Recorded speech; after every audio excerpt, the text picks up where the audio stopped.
Hello, everyone. Today we are here with TheLukeMay. Hello. And is there anything you'd like to say before we get started? I guess a little introduction won't hurt. As you know, I am TheLukeMay. I am 16 years old and I live in southeast London, that's in England and in the UK. I do CreepyPasta, gaming, and sometimes comedic stuff on my channel. Well, we have a lot of questions for you, so we'll Let's get jump started. right in. Do you have any plans for your channel? Right now there's a few plans that are slowly getting into action. There's an original creepypasta / story that I'm trying to work on. I've got some people helping narrate it and all that. It's come to a sort of slow stead still right now, I'm trying to get that done by the end of the year. I'm trying to make it so it's visual as well as uh, audible. So maybe I have like stock footage and that sort of thing, making it as realistic as I can. Okay. For any other plans, not really. Just trying to get more frequent uploads and try and get back into creepypasta as well. How did you come up with your channel name? Well, the channel name that links to how I made my persona name, because my persona is LukeMay, which I'll explain later on.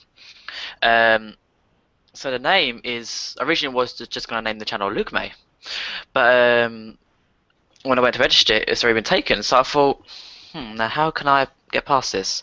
I thought I should add the dirt at the beginning of it, and then that's really all there is to it, really. It's a nice, catchy name, and it will get people's attention, I guess. It's definitely catchy. Okay. How did your persona come to be? A persona. So that. So I remember that I was in school one day, and my friend was discussing about persona. I was like, "So what is a persona?" And they said, "So it's basically like an alter ego." I was like, that'd be cool to have something like that." So I sat down and I was like, persona. And then I came up with the name, Luke May.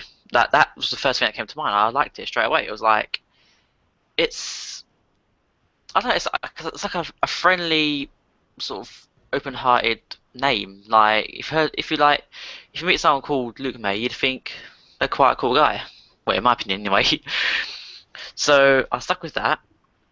And then, actual drawing wise, I got the friend who actually told me about personas to actually draw it for me. And as you can see by the picture shown on the live stream, that is a rendition made by my girlfriend, which is basically what LukeMay looks like.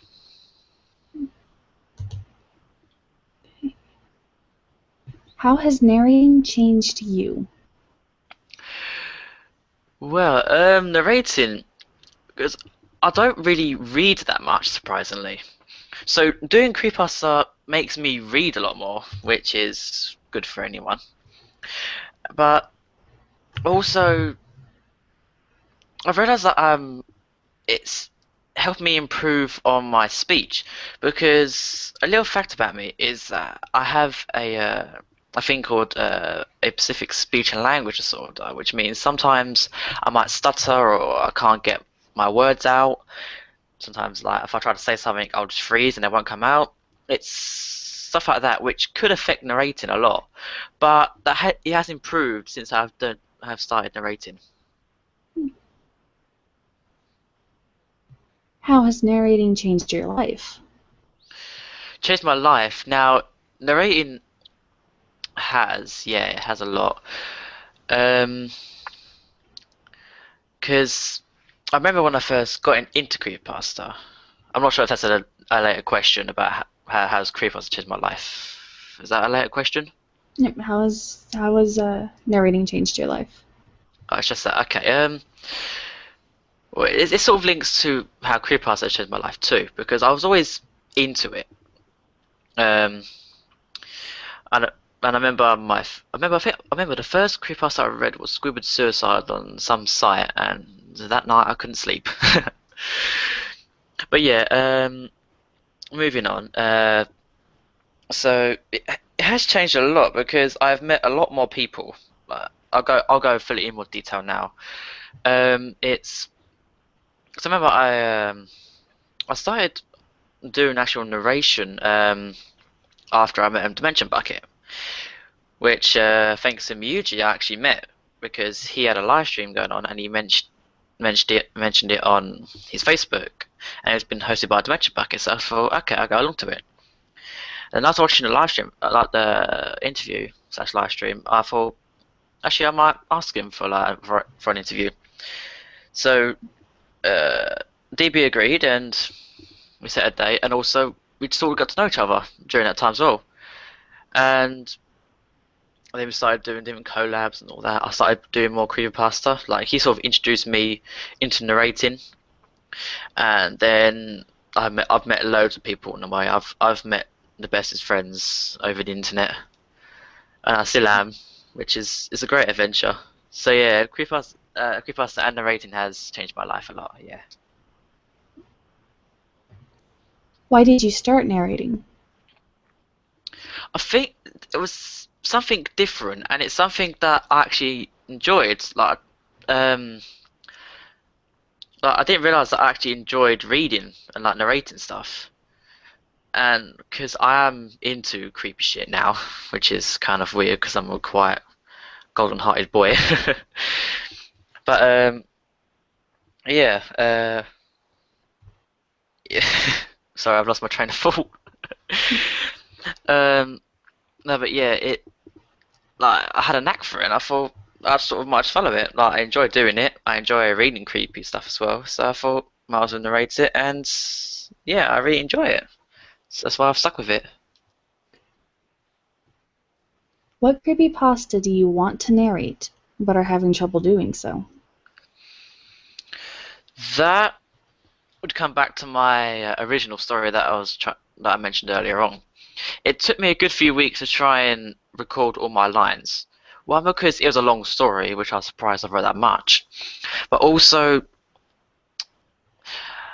uh, I gotta admit I am quite lazy. I'm a lazy person, so I wake up, I'm like, should I narrate today? I was like, nah, I don't bother. So I delayed that for a while, and then I've got gone back into it, and I've now done all my lines. Now it's just getting up people's lines and sorting it all out. An actual creepypasta, not an original one, would probably be like longer creepypastas because I'm not good at sitting through one session and reading a lot. Like I prefer like micropastas or short creepypastas. Long ones I'd have trouble narrating.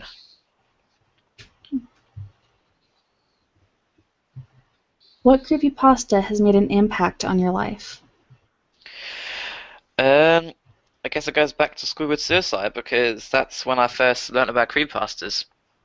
I read it and I was like, is this real? I was like, whoa. And then I delved more into it and I found out it was a creepypasta. And then from then on I was reading creepypastas and then it all led to this today, I guess.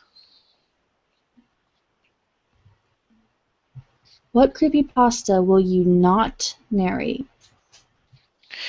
This is probably a fan favorite for being a good creepypasta, but also one that's narrated way too much, and that's Jeff the Killer.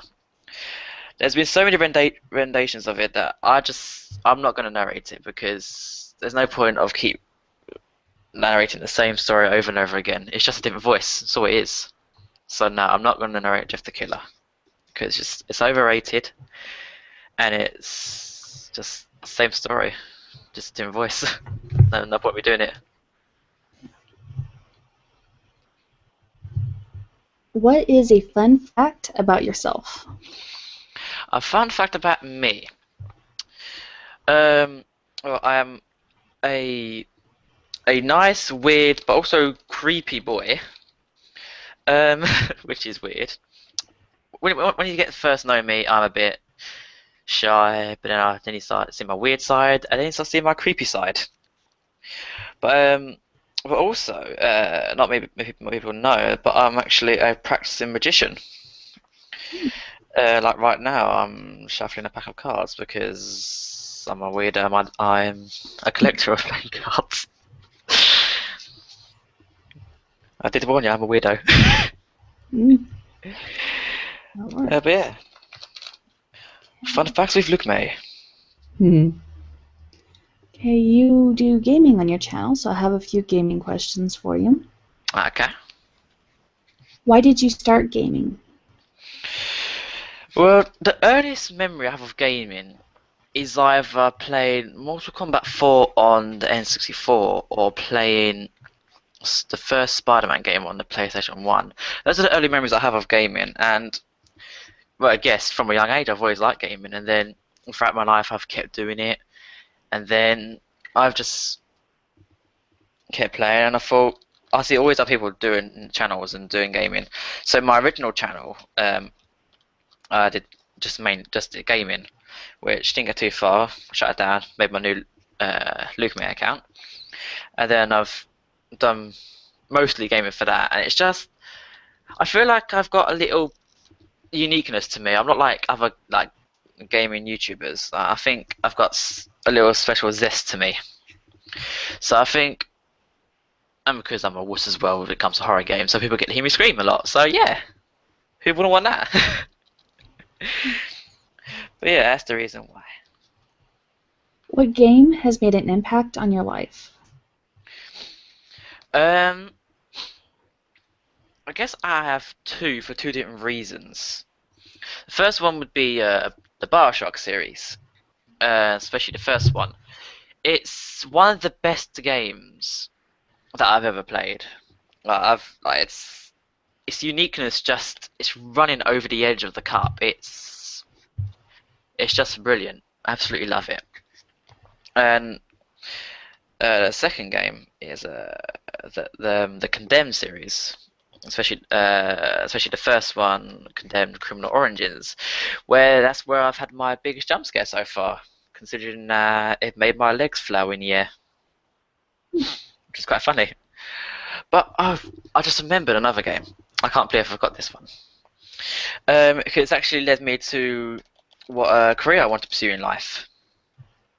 I can't believe I forgot about that. And that is the Ace Attorney series, or Phoenix Wright Ace Attorney.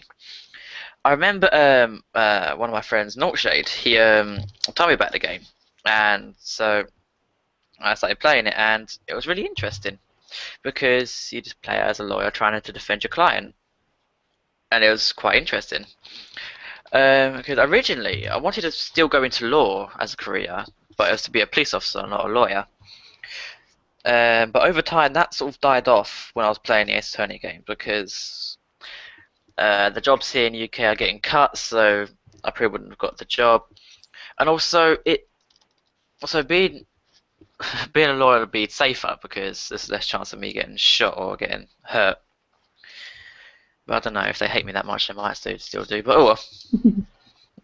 But yeah, so my path right now is to become a barrister, which in UK is a lawyer that mainly works in the court. So that's what I'm aiming to do. So yes, I think the most important game that's affected my life is definitely the Ace Attorney series. What do you look for in a game? First off, it's not graphics. Many people will agree with me. It's not about the graphics. It's about the mechanics. It's about the sort of, with games. There's different parts to it. There's the sounds. There's the graphics. There's the actual mechanics of the game. What I look for is a game that will grab my attention and keep it throughout the whole game. It's got to have an interesting story. That's probably the most important thing of the game. It's the story behind it. Like some games don't really require a story or a major story. Like for example, Doom. That didn't have a story. You just went around blasting aliens. But you see a trade for a game that looks like it has a story behind it. You expect it to have a good story. Um, also, I guess it depends on what kind of game it is as well. Um, like with horror games, you expect a dark ambience, maybe some jump scares. That's sort of what I look for in horror games. Even though I tend to stay away from ones with jump scares because I'm a right wuss. Hmm. But for for favorite games, as like what I look for is first-person shooters because I like being in a person's shoes. Like I look outside their eyes. I don't really like third-person that games because it's like you're just watching the player do it. Whereas first-person, you are looking through the character's eyes, so you see a lot more.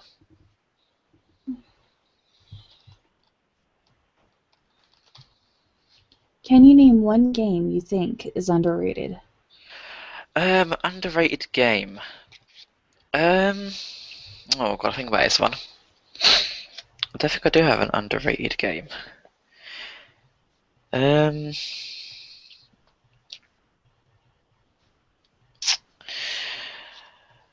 I don't think I've ever had an underrated game. Which is a bit of yeah. A quick second to think here. Um, there is one that many people don't really that sort of people moan about, but I found it okay. Yeah, it was a game called Homefront, which the plot is that Korea has attacked America, and you're a soldier, and you're trying to rebel against the Koreans. It was a short game, and I remember one of my friends saying it wasn't really that good. Mechanics were not that good, but I actually enjoyed it.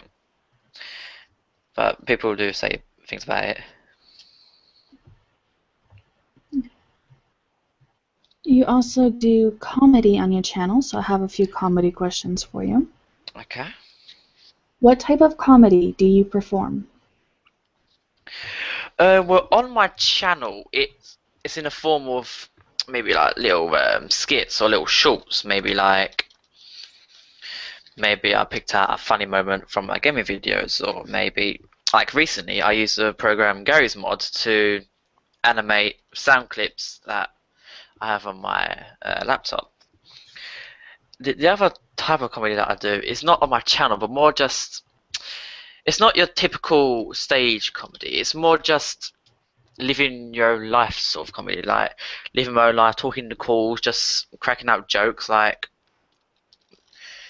that sort of without thinking about it. Like, 'cause I've been told that I'm a funny person, but like naturally a funny person. Like, I don't need to like look at jokes and tell them to be funny. I can just sort of be myself, and I can be quite hilarious. So it's not the kind of comedy that you expect from someone like me, but it's sort of it's closer to home that way. Like talk just having a laugh with your friends. Like that's still comedy, and people can still consider you a comedian, even though you're not a famous one like that. Why did you get into comedy? Um, well, again, it comes back to the being told that I'm quite funny. It's I've seen it myself that I can be quite funny, and sometimes I watch my videos and I'm quite hilarious. So I I like to laugh as well. I like to have a laugh. So if I can make myself laugh and make others laugh, then I think I might as well go into it. How has comedy changed you and your life? It's not had a big impact. I gotta admit, I've had like better days because of the cracking jokes in the calls and all that.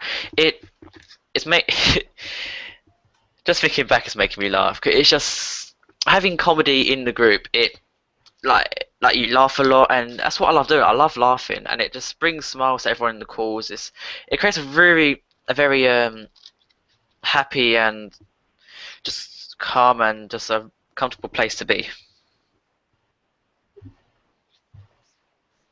And the last question for you is comedy wise, who are some of your biggest influences?